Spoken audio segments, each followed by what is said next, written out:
And of course, it may not feel true. So it is effectively fake it till you make it.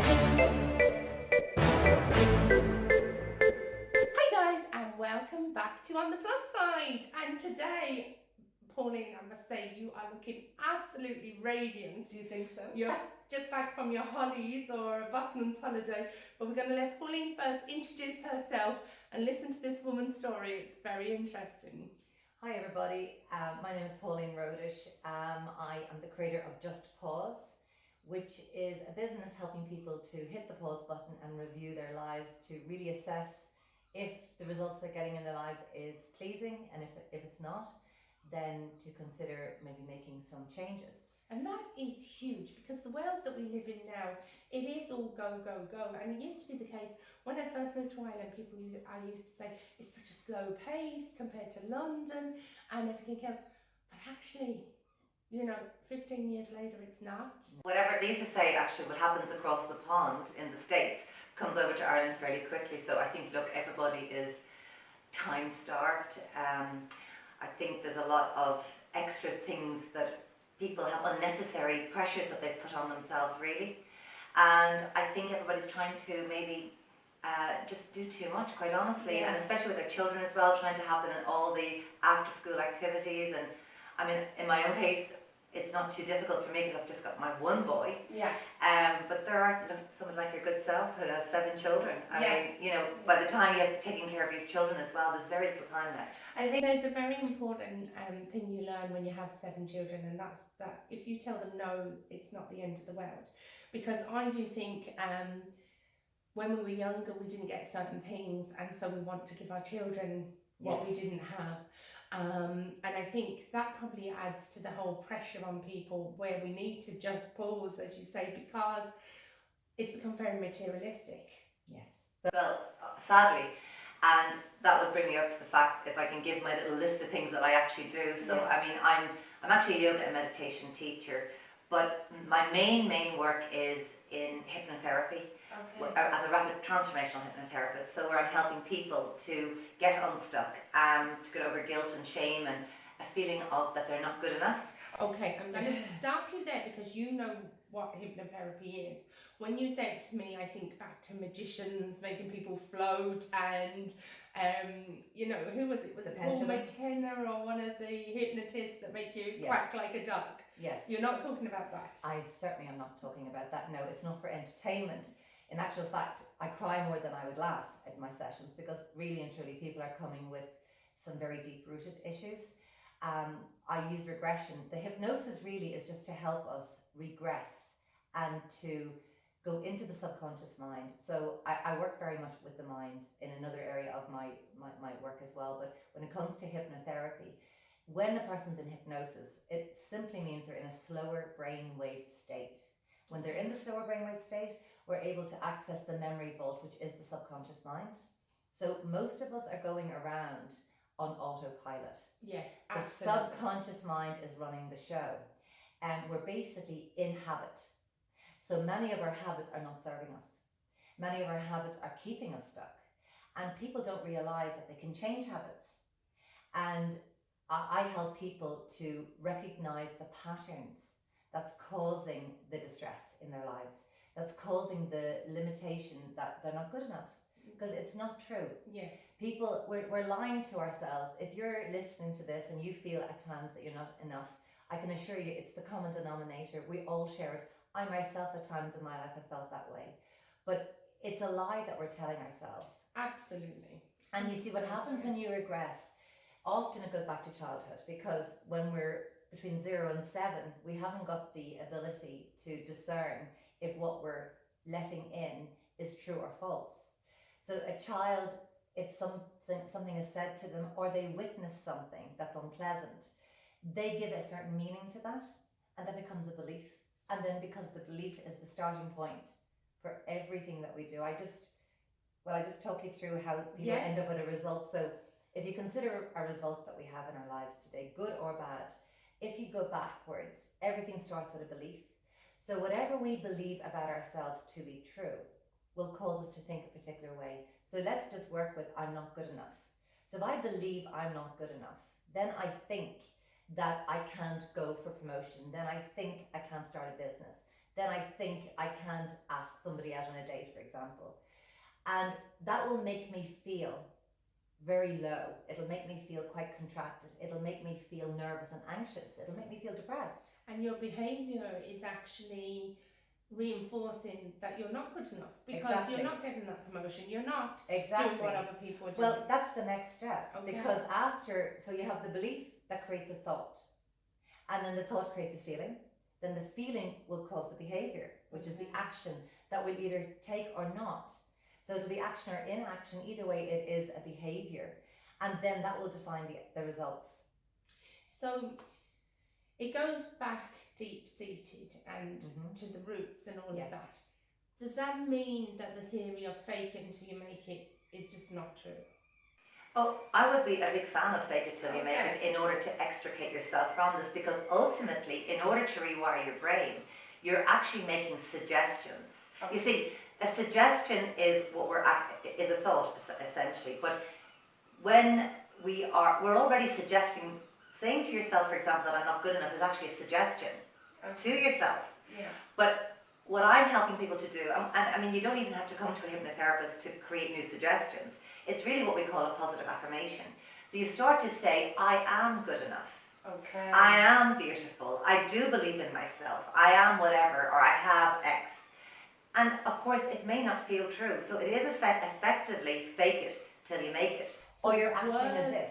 Are magic. Everything. Yes. Words are magic.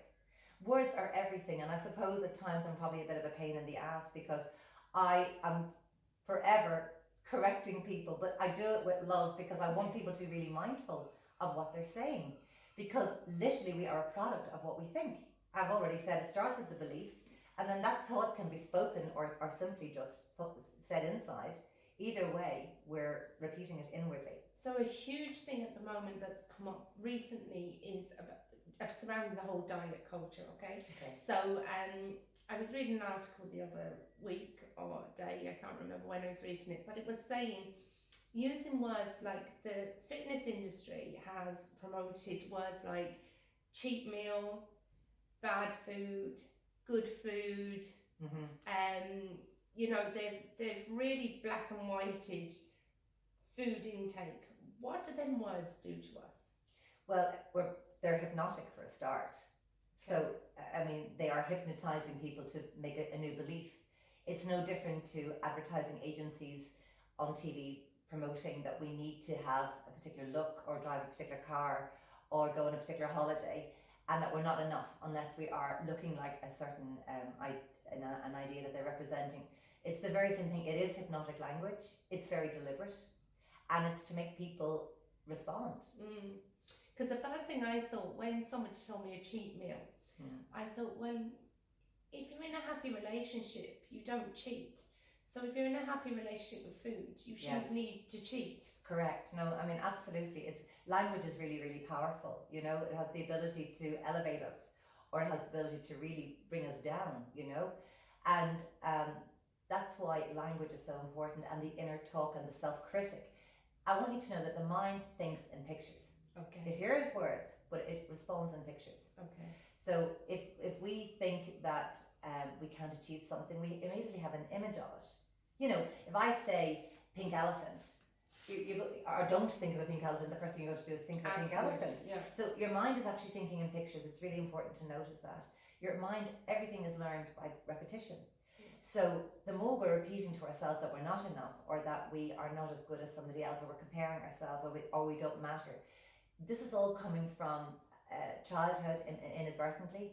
But as you rightfully said, what happens is if we're emitting that kind of energy, because we are energy beings, that life will reflect that back to us. So we'll get loads of evidence of that in everything that we're doing. That's how people will see us. They won't believe that we're enough either. Well, when I see you now, I just see a bubble of happiness. You glow, you literally glow. And as I said, you're just back from America, and the Facebook videos you put up, it was just like, wow. I didn't even think I want to be there. I felt it coming true, that I was Good. drawn in, that I was there, that you Good. shared that with us. So what did you do in America? Well, I actually met, I have to direct the audience here, I met one of my favourite mentors on the planet for the first time. I've been following him for many, many years. His name is Bob Proctor, and some of you might know him because he actually was one of the featured teachers in the movie The Secret, based on Rhonda Byrne's book, The book, of yes. The Secret. Now, I have trained with some phenomenal teachers, you know, Deepak Chopra, Marissa Oh, Peer, wow, lots of really, Lisa Nichols, lots of amazing teachers. Bob Proctor will be 86 years of age this year. So he's the oldest living mentor and teacher in the arena of human potential. He is an amazing person. I mean, he exudes joy, and he's a complete bubble of energy. Honestly, people a third of his age might be envious of his energy, quite honestly, because he's amazing. He freely admits that he didn't get much education, and yet he has studied one book in particular for nearly 60 years. Oh my gosh. And this particular book is called Think and Grow Rich. And while it does reference money, it's richness in so many other areas. Absolutely. You know, Rich abundance. is Rich more than money. in joy and fulfillment and meaning and purpose, you know.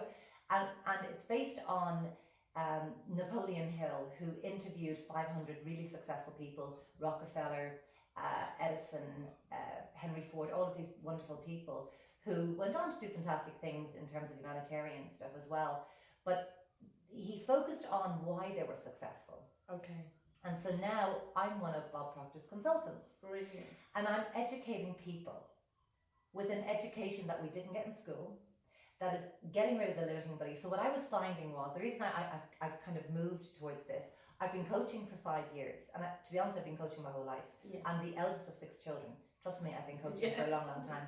And by the way, I'm an ex-guard and an ex-air hostess. Okay. I used to work for British Airways. You're like ticking off all my bucket list jobs as a child. Yeah. Honestly, I mean, I used to think that was a failure, that I didn't stick at anything, you know, for the 30 years that once upon a time was to be the case. But, you know, I found that I wasn't getting that fulfillment. Yeah.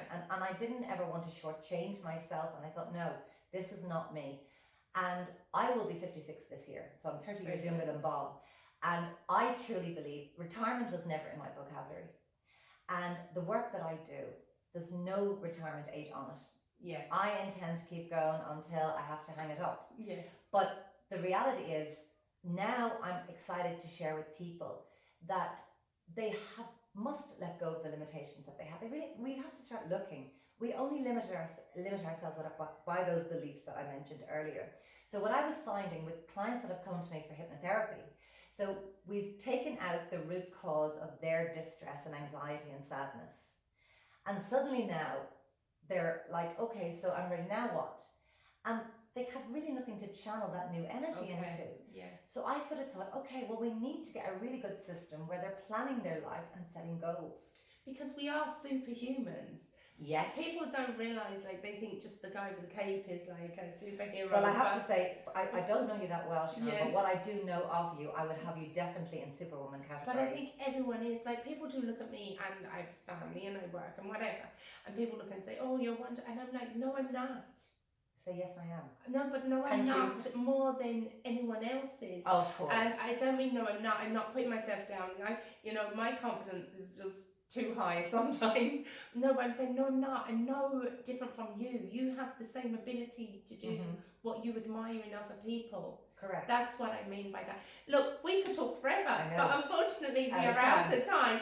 Tell me, people that want to know more, people that want to talk to you or get in contact, how are they going to get in contact with you? Well, my surname is difficult, Pauline Rodish, but Just Pause basically is my website, just pause, hitting the pause button.ie. Brilliant. But obviously my name will be attached to this. And I will put the links up and you can get some whole bubble of energy. I'm just delighted. I'm just so energetic sitting here. Guys, we'll chat to you next week on the Plus Side at 8 o'clock on Wednesday. Bye. Bye. Thank you.